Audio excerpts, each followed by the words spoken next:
नमस्कार. नुकतीच राज्याच्या कृषी मंत्र्यांच्या अध्यक्षतेखाली एक मोठी आढावा बैठक पार पडली. आता प्रशासकीय पातळीवर नेमक्या काय हालचाली सुरू आहेत, कोणते मोठे निर्णय फायनल झालेत आणि सर्वात महत्त्वाचं म्हणजे ह्या सगळ्याचा थेट आपल्या तळागाळातील शेती क्षेत्रावर काय परिणाम होणार आहे, हे सगळं आपण अगदी सोप्या भाषेत समजून घेणार आहोत. तर कोणताही वेळ न घालवता थेट मूळ मुद्द्यांना सुरुवात करूया. आता सर्वात आधी एक अगदी साहजिक प्रश्न उभा राहतो की या बैठकीत असे कोणते प्रमुख धोरणात्मक निर्णय घेतले गेले.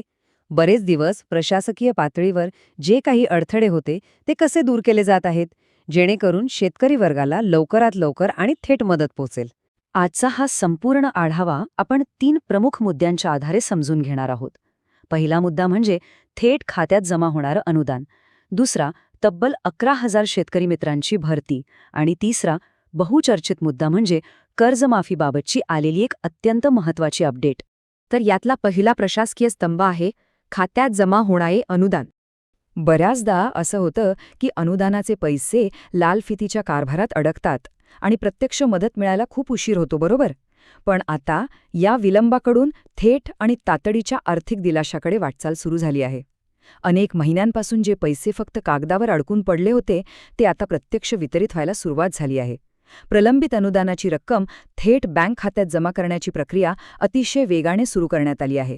साहजिकच निधीअभावी रखडलेली कामं आता मार्गी लागतील आणि एक मोठी चिंता मिटेल. बरं, आता अनुदानासाठी नेमक्या कोणत्या योजना खुल्या झाल्या आहेत? हे 4 मुख्य मुद्दे आहेत. पहिली योजना आहे कृषी यंत्रीकरण, ज्यातून शेतीला आधुनिक मशीन्सची जोड मिळते. त्यानंतर पाण्याचे योग्य नियोजन करणाऱ्या अत्यंत महत्त्वाच्या अशा ठिबक सिंचन आणि तुषार सिंचन या योजनांचा यात समावेश आहे. आणि चौथी अतिशय महत्त्वाची योजना म्हणजे भाऊसाहेब फुंडकर फळबाग लागवड योजना. या 4ही योजनांचे रखडलेले पैसे आता थेट खात्यात येऊ लागल्यामुळे अपूर्ण राहिलेल्या विकास कामांना खऱ्या अर्थाने एक जबरदस्त गती मिळणार आहे. आता वळूया दुसऱ्या महत्त्वाच्या स्तंभाकडे, 11,000 शेतकरी मित्रांची भरती. आता थेट अनुदानाच्या मुद्द्यावरून आपण प्रत्यक्ष प्रशासकीय मनुष्यबळाकडे वळूया. 11,000. होय, हा आकडा खरोखरच खूप मोठा आणि लक्षणीय आहे. संपूर्ण राज्यभरात एकाच वेळी इतक्या मोठ्या प्रमाणावर शेतकरी मित्रांची भरती करण्यासाठी आता अधिकृत मंजुरी मिळाली आहे. या 11,000 या आकड्यावरूनच आपल्याला ह्या नव्या मोहिमेच्या व्याप्तीची सहज कल्पना येते. गावोगावी थेट पोचण्यासाठी आता एक अतिशय भक्कम साखळी तयार केली जात आहे. ह्या निर्णयाकडे नीट लक्ष दिल्यास एक गोष्ट लक्षात येईल. ह्या एकाच निर्णयातून साध्य होणारे हे दुहेरी फायदे खरंच खूप रंजक आहेत. एका बाजूला हे जे नवीन शेतकरी मित्र आहेत ते ग्रामस्तरावर काम करणाऱ्या कृषी अधिकाऱ्यांना त्यांच्या रोजच्या कामात मोठी मदत करतील. म्हणजेच शासनाचं योजना अगदी थेट बांधापर्यंत पोचण्याचा वेग वाढेल. आणि दुसऱ्या बाजूला बघितलं तर ह्याच प्रक्रियेतून ग्रामीण भागातील बेरोजगार तरुणांसाठी रोजगाराची एक अतिशय मोठी आणि नवीन संधी निर्माण होणार आहे. म्हणजेच एकंदरीत काय, तर प्रशासनाचं सक्षमीकरण आणि सोबतच ग्रामीण रोजगार निर्मिती असं या निर्णयाचं एक उत्तम समीकरण इथे पाहायला मिळतंय.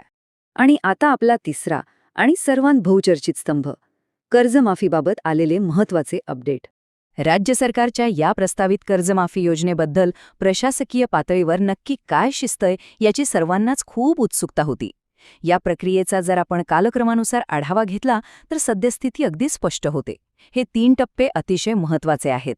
पहिल्या टप्प्यात म्हणजेच अगदी आजच्या घडीला प्रशासनाने असं स्पष्ट केलंय की कर्जमाफीच्या सर्व तांत्रिक बाबी आता पूर्ण झाल्या आहेत. दुसऱ्या टप्प्यात येत्या अवघ्या 1 महिन्याच्या आत ही संपूर्ण कागदोपत्री प्रक्रिया पूर्णत्वास जाईल अशी दाट शक्यता आहे.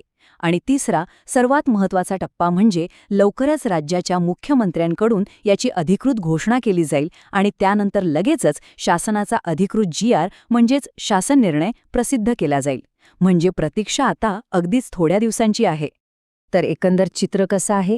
एका बाजूला थेट खात्यात जमा होणारं अनुदान, दुसऱ्या बाजूला 11,000 तरुणांना मिळणारा रोजगार आणि वाढणारं प्रशासकीय बळ. आणि तिसऱ्या बाजूला कर्जमाफीच्या प्रक्रियेला आलेला हा स्पष्ट वेग, या तिन्ही आघाड्यांवर सुरू असलेल्या हालचालींचा आपला आजचा आढावा इथे पूर्ण होतो. पण जाता जाता एक अत्यंत महत्त्वाचा आणि विचार करायला लावणारा प्रश्न उभा राहतो. प्रशासकीय पातळीवरील या तातडीच्या आणि मोठ्या धोरणात्मक निर्णयांमुळे येत्या हंगामात तळागाळातील कृषी अर्थव्यवस्था नेमकी कशी आणि किती वेगाने बदलेल, या निर्णयांचे प्रत्यक्ष परिणाम शेताच्या बांधावर नेमके कसे दिसतील, भविष्यातल्या या बदलांची उत्सुकता आता नक्कीच शिगेला पोचलीय. आजच्या या विशेष विश्लेषणात सहभागी झाल्याबद्दल खूप खूप धन्यवाद. माहितीपूर्ण व्हिडिओ आहे, तुमच्या शेतकरी ग्रुपवर शेअर करा. धन्यवाद.